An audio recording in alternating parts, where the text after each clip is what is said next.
A client sent me an email asking if the new job architecture we're going to develop for them is going to be based on job content rather than years of experience. And I responded to her to say, absolutely, it will be based on job content, not years of experience. And I further commented to her that reference to years of experience is one of HR's favorite shortcuts to doing things the right way. Years of experience is used among professions such as engineers, scientists, analysts to determine the appropriate pay grade. Because many of the job evaluation standards or systems used by companies make reference to years of experience required by the job. So the biggest mistake that one can make is to say the job requires 5 years. Therefore, if this engineer has 5 years, they should be at this classification.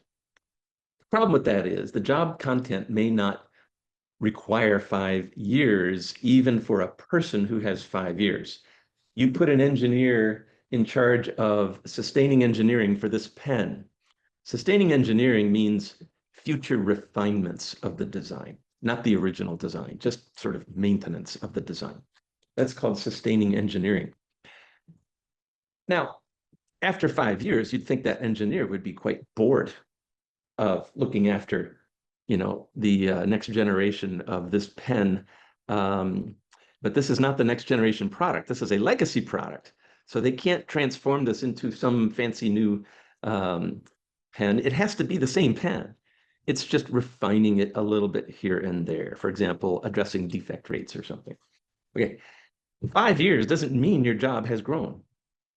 So we have to separate the idea of years of experience, which inherently talks about a person's experience. The word experience cannot apply to a job description or a set of duties. It is what a person has, years of experience.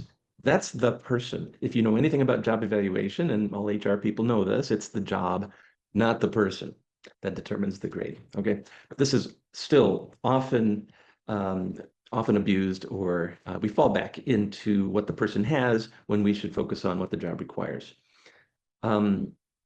Secondly, even though experience in the job has been correlated with performance, this has been studied a lot, especially in Japan, where they love to tie things to experience and job tenure.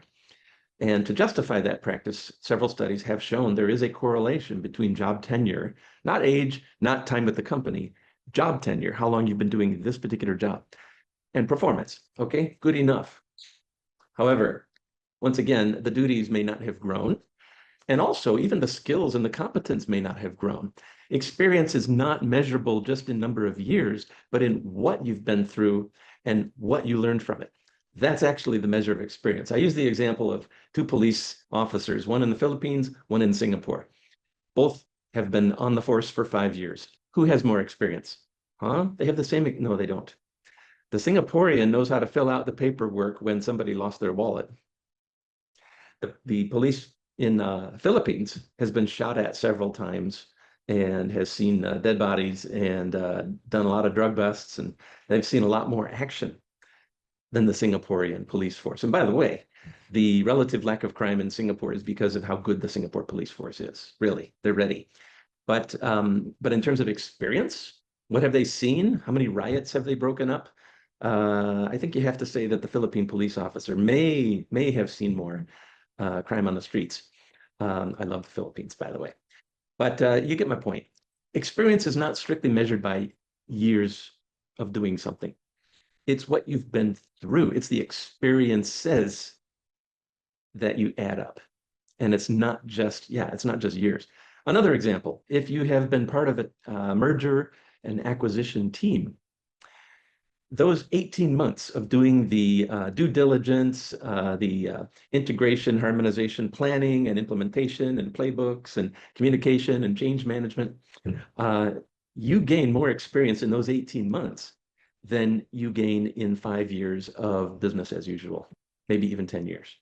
Okay, so experience is accrued rapidly during transformation, during very stressful work, very complicated work, but you don't really gain experience when you're just doing business as usual. honestly speaking, you're not gaining experience. You're gaining years of just doing the same old thing. Okay, so HR friends, let's let go of using years of experience. Other than just a general indicator of a candidate, but even then, I would never talk about years of experience without qualifying that experience in terms of one, relevance to the job that they're applying for, and two, during those years, what specific difficult things did they go through and what did they learn from it? That's the question you have to ask in the interviews. Anyway, hope this is helpful.